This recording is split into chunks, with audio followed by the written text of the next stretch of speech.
Good evening and welcome to the Channel Studios here in London with your international news around the world in 5. Israel says there is no ceasefire agreement on the table and no time frame for when cross-border attacks in Gaza could end. Israel has conducted a wave of fresh airstrikes in Gaza. Among its targets has been a network of tunnels which Israel says is controlled by the Hamas militant group. Meanwhile, militants in Gaza are continuing to launch rocket attacks into Israel, mostly in the country's south.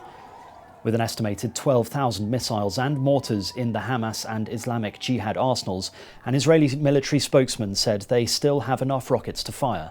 Israeli Prime Minister Benjamin Netanyahu has tweeted that his country's attacks will continue for as long as it takes to restore calm. Around half of the 8,000 migrants who have entered the Spanish enclave of Ceuta and Melilla this week have now been sent back, that's according to Spanish officials. Dozens of young men queued up to re-enter Morocco, and Moroccan police have now sealed the border area to prevent any more crossing attempts. The unprecedented numbers that crossed the border this week, counting in several thousands of individuals, have exacerbated diplomatic tensions between Spain and neighbouring Morocco. The migrants, many using inflatable rings and rubber dinghies, started arriving in the early hours of Monday. An investigation of Donald Trump being carried out by the state of New York's Attorney General is now a criminal inquiry. Down as much as they can play it down. A spokesman for the Attorney General confirmed the office would be actively investigating the Trump Organization in a criminal capacity. The inquiry has previously been branded a witch hunt by the former president. The inquiry will be looking into whether the Trump Organization falsely reported property values to get loans and receive tax benefits. Concern is growing in India because of an antifungal drug used in the treatment of a rare infection called mucormycosis, or black fungus, which is in short supply across several states. Amphotericin B, which is manufactured by many Indian firms, is also on sale on the black market. There are many emergency appeals on social media for the drug, as mucormycosis cases are on the rise. Doctors say the infection could be triggered by the use of steroids in severely ill COVID patients. Health authorities in Malawi have burnt almost 20,000 expired doses of the AstraZeneca vaccine, saying it will reassure the public that any vaccines they do get are safe. The World Health Organization initially urged countries not to destroy expired doses, but has now changed its advice. Uptake of the vaccine in Malawi has been low, and health workers hope the move will increase public confidence. Malawi received 102,000 doses of the AstraZeneca vaccine it acquired from the African Union on March the 26th.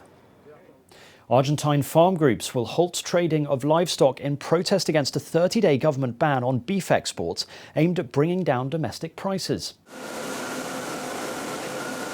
The Argentinian government unveiled the emergency measure, putting it on a potential collision course with the powerful farm sector that drives exports.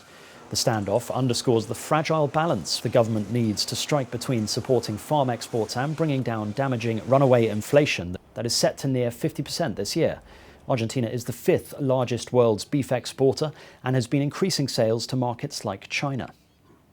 Footage posted online has gone viral in China after people were filmed running out of a skyscraper in Shenzhen after the building began to shake. Video shows office workers evacuating the 72-story skyscraper. Firefighters and police were soon on the scene. The Shenzhen Emergency Management Bureau said there had not been an earthquake at the time. And finally, Tom Hanks may have never played Forrest Gump in Japanese, but that's all set to change thanks to AI. Todas las noches leemos. ¿Están listos, Jenny? A startup is offering a tool that can accurately recreate lip syncing without altering the performance of the actors. The tool studies in intricate detail all of the mouth movements an actor makes during the movie and swaps them out according to the dubbed words in different languages. Te echo de menos. The company is now working with producers and studios to integrate the technology into post-production. The first films using the new tool are thought to be around a year away. Den wir gestern gefeuert haben, klaut $3 Millionen.